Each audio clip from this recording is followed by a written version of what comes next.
How to change Cameo in Snapchat from gallery. That's what I will show you in this video.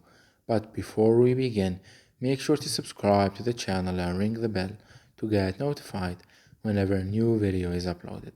With that said, let's get started. So go ahead and open up Snapchat.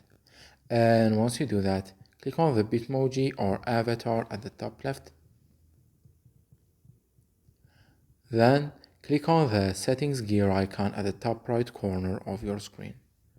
Once you're here, click on Cameos. And from the action section, click on Change My Cameos Selfie. Then click on Camera Roll at the bottom. And here you will be able to choose whatever picture or selfie you want to use as your cameo.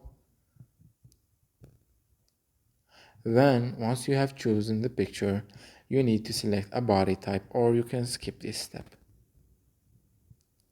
And once you do that, let me refresh the page, you will see that your Cameo selfie has been changed. It's that easy and simple. So that was it for this video. That's how you can change your Cameo selfie from your mobile gallery in Snapchat. If you have any questions, please leave them in the comment section down below. With that said, see you in the next video.